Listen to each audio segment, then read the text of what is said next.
Ya, teman-teman, ya mungkin bisa lihat ini asam nukleat ya.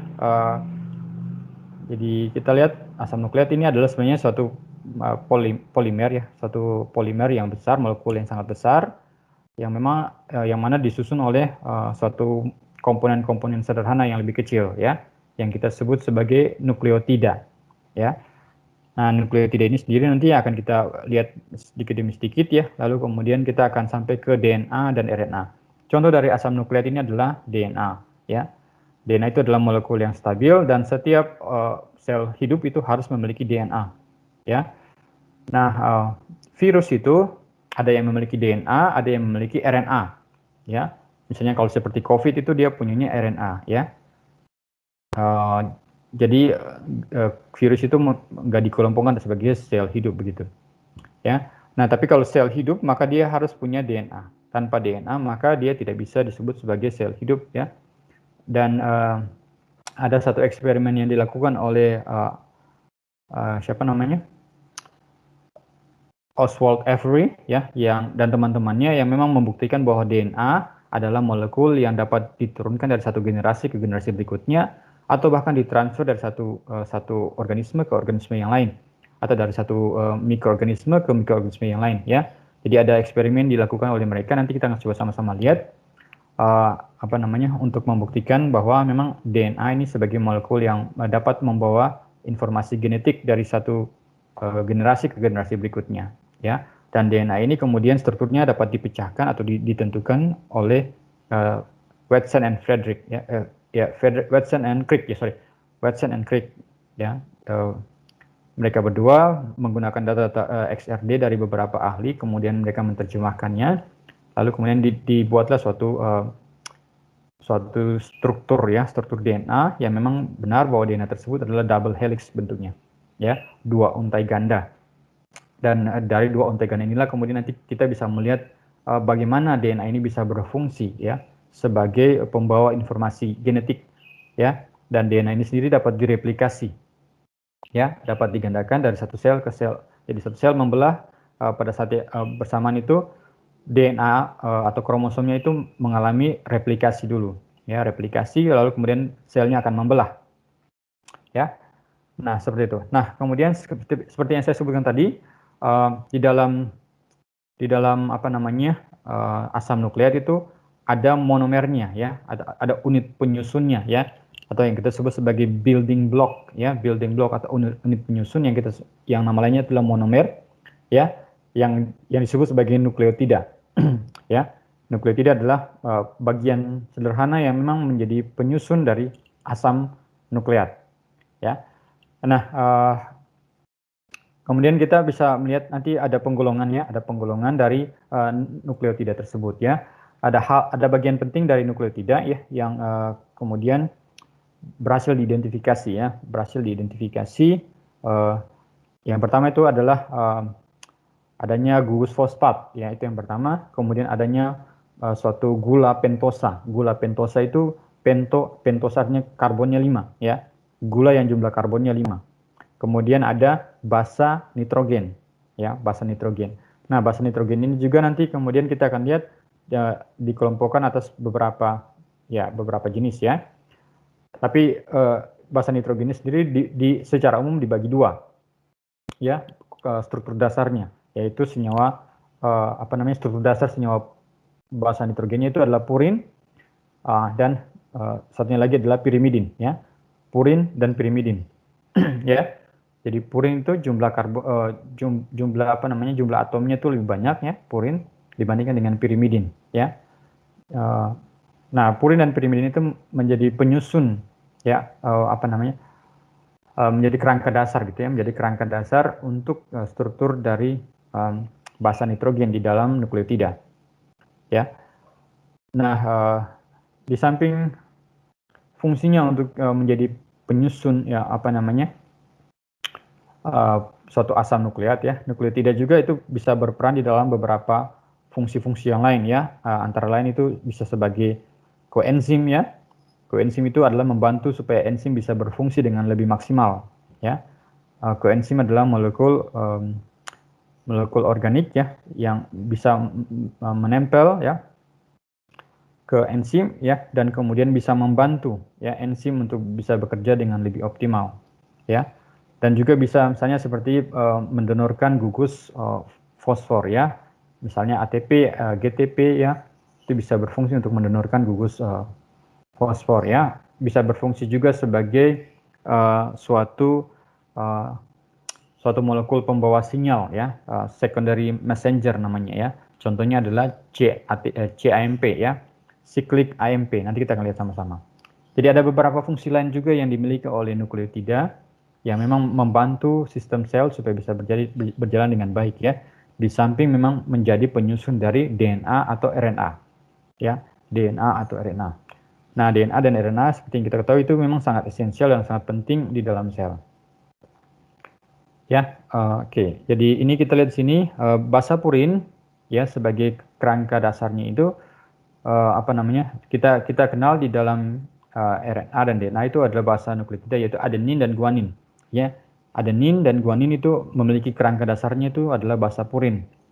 Ya, sementara sitosin, ya, timin dan urasil ya, sitosin, timin dan urasil itu kerangka dasarnya itu adalah pirimidin. Ya, kerangka dasarnya adalah struktur pirimidin ya. Ini kita bisa lihat di sini ya, ini adalah purin, ini adalah pirimidin. Ini perlu kita perhatikan dengan jelas juga, ini penomorannya ya, nomornya dari sini N nomor 1 di sini 1 2 3 4 5 6, kemudian ini 7 8 9 ya. Ini penting untuk kita lihat ya nomornya ini. Oke. Kemudian nanti kita lihat juga di sini untuk pirimidin nomor satunya di sini di bawah. Ya, kedua jadi senyawa ini kita sebut sebagai heterosiklik, senyawa heterosiklik. Kenapa disebut heterosiklik? Hetero artinya beragam, ya. Artinya ada lebih dari satu jenis atom di dalam senyawa ini ya. Jadi ada karbon dan nitrogen di dalam senyawa ini. Jadi kita sebut sebagai heterosiklik. Ya. Jadi ada karbon dan nitrogen di situ. Kemudian kita lihat di sini ini pirimidin dan purin ini ya. Urutan nomor satunya itu ada pada nitrogen. Ya, nomor satunya nitrogen, cuma posisinya beda. Ya, kalau purin itu nomor satunya pada N sebelah kiri atas nih ya, seperti di gambar ini. Sementara pirimidin nomor satu pada N di sebelah bawah. Ya, nah ini 1, 2, kemudian ini putarnya adalah searah jarum jam 1, 2, 3, 4, 5, 6 ya. Oke, kalau purin ini putarnya berlawanan jarum jam, ini 1, 2, 3, 4, 5, 6, baru kemudian lanjut sini 7, 8, 9. Ya, ini penomorannya penting. Kenapa? Karena nanti kita akan melihat kaitannya dengan struktur dari nukleotida ini. Ya, karena nukleotida ini terdiri seperti yang saya sebutkan tadi, ada gugus fosfatnya, ada gula pentosanya, ada basa nitrogennya itu. Ya, nukleotida. Jadi nukleotida ini sangat penting dan sangat esensial untuk apa namanya sel. Ya. Nah, kemudian nanti kita akan kenal juga selain nukleotida itu adalah nukleosida. Ya, nukleosida ini contohnya kalau ini adalah basa adenin ya, ini basanya saja adenin, ini kemudian ada sitosin, ini kemudian ada guanin, ini kemudian ada urasil. Ya, ini basa nitrogennya saja. Kalau basa nitrogennya sekali lagi saya ulang, ini namanya adalah adenin, ya, ini namanya adalah sitosin, ini namanya adalah guanin, ya, ini namanya adalah urasil. Ya, ini basa nitrogennya. Oke. Nah, teman-teman nanti perhatikan baik-baik ini ya posisinya ya. Ini sekali lagi ini kerangkanya itu adalah kerangka purin. Ya, ini kerangkanya adalah kerangka pirimidin ya. Ini purin, ini pirimidin. Ya. Jadi kalau di dalam biokimia itu ya, di dalam sel sekali lagi saya ulang, purin itu ada adenin dan guanin. Purin ya, adenin dan guanin. Pirimidin itu ada sitosin, timin, urasil. Ya. Nanti urasil itu khas untuk apa namanya RNA, ya. Sementara timin itu khas untuk DNA, ya. Nah, kemudian seperti yang saya sebutkan tadi, selain nukleotida ada namanya nukleosida, ya. Nah, nukleosida ini adanya suatu gula pentosa yang terikat kepada basa nitrogennya, ya. Adanya suatu gula pentosa, sekali lagi, gula pentosa itu adalah gula karbon 5, molekul gula yang jumlah karbonnya 5 ya. Gula pentosa ini ya, contohnya di sini adalah ini adalah ribosa, ini juga ribosa, ini juga ribosa, ini juga ribosa. Semuanya ini adalah ribosa. Ya, ini gula pentosa, ribosa. Ya, gula pentosa ini ada dua. Ya, satu adalah ribosa dan satunya lagi adalah deoksiribosa. Ya, nanti kita akan lihat sama-sama perbedaannya. Ribosa dan deoksiribosa. Ya. Nah, ini contohnya adalah ribosa semua ya. Ini jumlah karbonnya 5. Setiap sudut ini menunjukkan karbon. Ya, ini satu karbon di sini, satu karbon di sini, satu karbon di sini, karbon di sini, karbon di sini. Jadi ada total 5 atom karbon ya. Oke. Nah, kemudian perhatikan di sini bahwa karbon yang di sini ya, ini nomor 1. Karbon nomor 1, ini karbon nomor 2, karbon nomor 3, karbon nomor 4, dan karbon nomor 5. Ya, saya ulang ini karbon nomor 1, karbon nomor 2, karbon nomor 3, karbon nomor 4, dan karbon nomor 5. Ini juga penting untuk kita melihat ya, kita harus penting mengetahui penomoran dari atom karbon di dalam gula pentosa ini juga. Ya, teman-teman. Nah, supaya teman-teman lihat di sini bahwa karbon nomor 1 dari gula pentosa itu akan berikatan langsung dengan nitrogen nomor 9 dari basa purin. Ya. Basa purin nitrogen nomor 9-nya itu akan berikatan langsung dengan karbon nomor 1 dari gula pentosa. Ya. Demikian ini sama juga ya. Ini adalah karbon nomor 1 dari gula pentosanya, dari ribosanya, kemudian akan berikatan langsung dengan nitrogen nomor 9 dari purin. Ya. Dari basa nitrogen purin. Ya, baik itu adenin maupun guanin. Ya, sementara untuk pirimidin itu akan terjadi ikatan antara karbon nomor 1 ya dengan nitrogen nomor 1 dari kerangka pirimidin ya. Jadi ini untuk sitosin ya. Oke, sebentar ya, ini sitosin.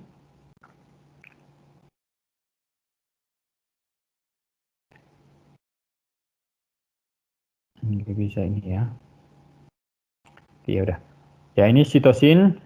Oke, ya. Terikat ini N dan C. Ya, ada ikatan. Nah, nanti kita akan sebut ikatan yang ini ya, ikatan antara karbon gula pentosa dengan nitrogen, basa nitrogen itu disebut sebagai ikatan glikosidik. Ya. Nanti kita akan lihat sama-sama ikatan glikosidik. Ya. Nah, jadi ini contoh-contohnya. Sampai di sini ada pertanyaan?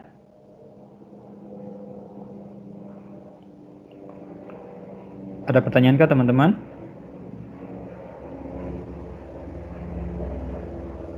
Oke. Ya, nggak ada? Oke, kalau nggak ada, saya pindah ke berikutnya ya. Nah, ya, seperti yang saya sebutkan tadi ya, apa namanya, nukleotida ya, nukleotida itu punya fungsi lain selain sebagai unit penyusun dari asam nukleat.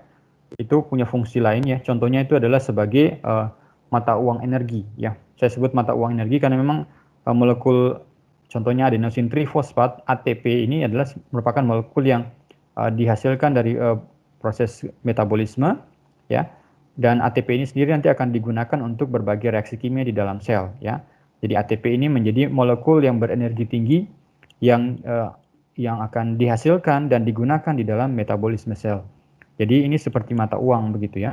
Jadi ATP ini sebagai suatu komponen molekul yang sangat penting di dalam sel. Kenapa? Karena ATP ini digunakan untuk menghasilkan untuk apa namanya? Menghasilkan suatu reaksi kimia begitu ya. Jadi hidrolisis dari ATP itu akan menghasilkan energi yang cukup untuk membantu suatu reaksi kimia di dalam metabolisme sel ya. Dan tentunya pasti itu dibantu oleh enzim. Ya. Nah, ini contoh struktur ya, ini struktur molekul dari adenosin trifosfat ya, atau adenosin 5-trifosfat. Kenapa di sini 5 ya? 5. Ini semuanya karena gugus fosfat ini ya, ini ada, kalau trifosfat berarti ada 3 buah gugus fosfat di sini. Gugus fosfat ini ya, itu langsung terikat pada karbon nomor 5 ya. Gugus fosfat oksigennya, lalu karbon nomor 5. Karbon nomor 5 dari gula pentosa. Ya. Jadi makanya disebut 5 aksen di sini ya, adenosin 5 trifosfat. Trifosfat menunjukkan ada gugus fosfat 4 ya yang terikat lewat ikatan ini ya. Ya, ikatan anhidrida ya, anhidrida fosfat, ikatan anhidrida fosfat ini. Ya, jadi di dalam fosfat ini ada tiga ini ya, ini P-nya ada, fosfatnya ada 3 ya, atom P ya, atom fosfor ini ada 3 ini ya, jadi disebut adenosin trifosfat ya. Kemudian nanti ada adenosin difosfat itu kalau salah satu gugus fosfatnya ya itu lepas ya, jadi adenosin difosfat. Kalau 2 gugus fosfatnya lepas maka jadi adenosin monofosfat atau AMP ya. Jadi ATP, ADP, AMP ya. Yang mengandung energi yang sangat besar itu adalah ATP, karena hidrolisis dari ATP itu nanti bisa membantu untuk reaksi kimia bisa berjalan dengan baik ya. Reaksi kimia yang berjalan lambat nanti bisa menggunakan energi dari hidrolisis ATP, maka terjadilah reaksi tersebut begitu ya. Dan ini kita lihat sini, ini adalah gula pentosa tadi, dan ini adalah gula ribosa ya. Ini adalah komponen gula ribosa dan ini adalah basa nitrogennya, dalam hal ini adalah basa nitrogen adenin ya. Nah, seperti itu. Nah, sekali lagi materi ini PPT saya ambil dari buku Leininger, jadi teman-teman bisa membaca nanti, bisa merujuk ke buku yang saya sudah berikan di Moodle juga ya. Oke, nah sekarang kita ke gambaran lebih clear-nya di sini ya. Jadi ini kita punya basa ya, kita punya basa nitrogen ya. Ini base formula ya. Ini basa adenin ya, ini adalah basa guanin ya. Oke, ini nama basanya adenin, lambangnya A, guanin lambangnya G ya. Nah, kalau misalnya ya ada satu gugus X di sini ya, satu gugus X ya. Nah, gugus X ini terikat langsung ke nitrogen nomor 9 dari adenin dan guanin. Nah, gugus X-nya ini, kalau misalnya gugus X-nya itu adalah suatu gula pentosa ya. Ya, gula pentosa dalam hal ini adalah ribosa atau deoksiribosa, maka kita akan sebut namanya sebagai nukleosida ini ya. Jadi ada gula yang terikat langsung ke nitrogen yang ada pada basa nitrogennya ya. Jadi karbon dari gula pentosa yang terikat langsung ke nitrogen dari basa nitrogennya ini ya, dari basa nitrogennya, maka disebut sebagai nukleosida. Nah, untuk adenin, maka namanya itu setelah adanya gugus pentosa yang terikat langsung tersebut, maka berubah nama menjadi adenosin. Ya, adenin berubah nama menjadi adenosin. Ya, sementara guanin itu akan berubah nama menjadi guanosin. Adenin menjadi adenosin, guanin menjadi guanosin. Itu kenapa? Sekali lagi karena gugus X-nya ini adalah sebagai suatu gula ya, gula ribosa atau gula deoksiribosa. Ya, oke. Tapi kalau nanti di gula tersebut ya, di gula pentosa tersebut, di karbon nomor 5-nya, kemudian kalau sudah masuk suatu gugus fosfat ya, kalau ada gugus fosfat ditambahkan pada karbon nomor 5 dari gula pentosa tersebut, maka namanya akan menjadi nukleotida. Bukan nukleosida tapi nukleotida. T ya, nukleotida. Nah, nukleotida kemudian kalau ada gugus fosfatnya, maka kita sebut namanya adenosin monofosfat. Berarti artinya hanya ada satu gugus fosfat yang terikat pada karbon nomor 5 dari gula pentosa. Ya, yang ada di sini ya, gula pentosa di sini. Jadi namanya adenosin monofosfat. Kalau ini namanya guanosin monofosfat. Ya. Nah, kemudian ini contoh lagi ya, ini adalah sitosin ya. Ini sitosin, basa nitrogennya sitosin, ini basa nitrogennya adalah urasil, dan ini adalah basa nitrogennya adalah timin ya. Oke. Nah, ini namanya sitosin, lambangnya C, urasil lambangnya U, timin lambangnya T ya. Kalau misalnya X-nya itu ya ini X-nya ini DX juga ya, karena timin itu hanya ada di DNA, makanya disebut sebagai DX, artinya deoksi ya. Itu sudah pasti yang masuk di sini adalah deoksiribosa ya untuk timin, karena timin tidak ditemukan di dalam RNA. Timin hanya ditemukan di dalam DNA. Ya, di dalam DNA itu sudah pasti gula pentosanya itu adalah deoksiribosa. Ya, deoksiribosa. Nanti teman-teman di dalam materi yang saya berikan kepada teman-teman, bahan bacaan 15 menit tersebut itu sudah ada strukturnya juga ya yang saya berikan. Nanti teman-teman bisa bandingkan ya, perbedaan antara ribosa dan deoksiribosa itu seperti apa. Ya. Nah, ini timin ya, urasil, sitosin. Ini semua kelompoknya adalah kelompok pirimidin. Basa nitrogennya kelompok pirimidin. Ya. Nah, kalau misalnya X-nya ini digantikan dengan suatu gula pentosa, maka namanya dari sitosin menjadi sitidin. Sitosin menjadi sitidin, ya. Demikian urasil, ya, kalau X-nya itu ya digantikan dengan suatu gula pentosa, maka akan menjadi uridin namanya. Dan timin akan menjadi timidin, ya. Nah, kalau misalnya di dalam gula pentosa tersebut ada suatu gugus fosfat tambahan lagi, ya, gugus fosfat tambahan, dan biasanya itu pada karbon nomor 5, itu akan disebut namanya ini sesuai dengan jumlah gugus fosfat tambahannya. Dalam hal ini kalau cuma satu gugus fosfat tambahan, maka disebut sitidin monofosfat atau CMP. Atau ini menjadi uridin monofosfat atau UMP, ya. Atau kemudian ini timidin monofosfat atau TMP. Nah, seperti itu, ya. Sampai di sini ada pertanyaan nggak? Halo teman-teman. Halo Pak. Ya, silakan. Maaf Pak, tadi agak kecepatan di bagian perbedaan nukleosida sama nukleotida yang X itu Pak. Bisa Oke, diulangi Pak, tapi ya, agak pelan-pelan oke, sedikit. saya ulang ya.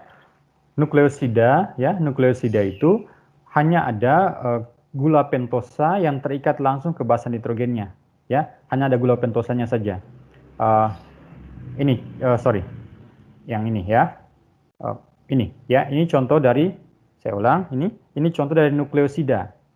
Ini nukleosida, ya. Ada suatu gula pentosa di sini yang terikat ke basa nitrogennya, ya.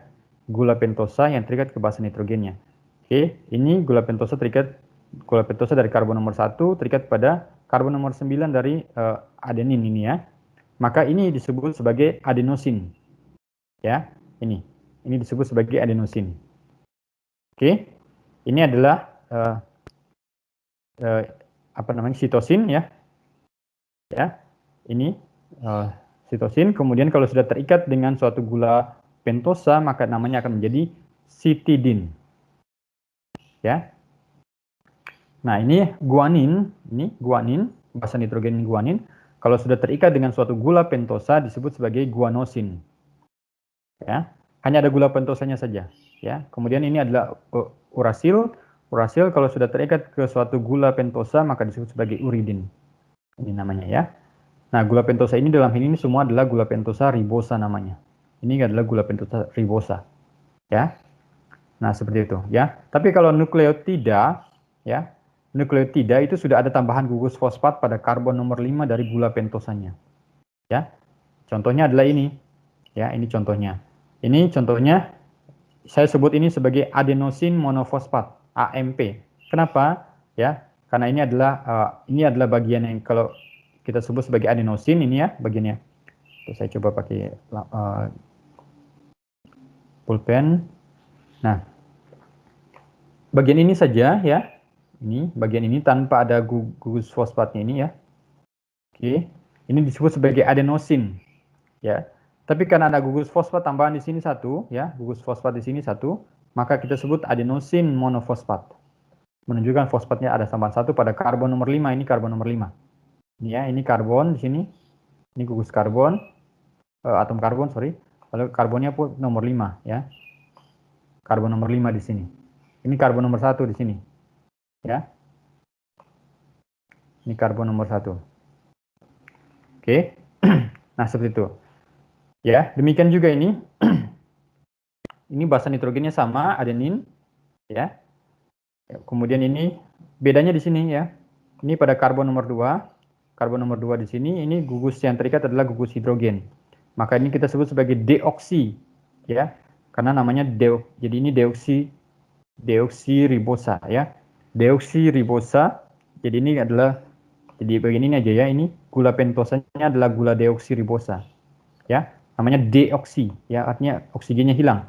Ya, deoksi ya.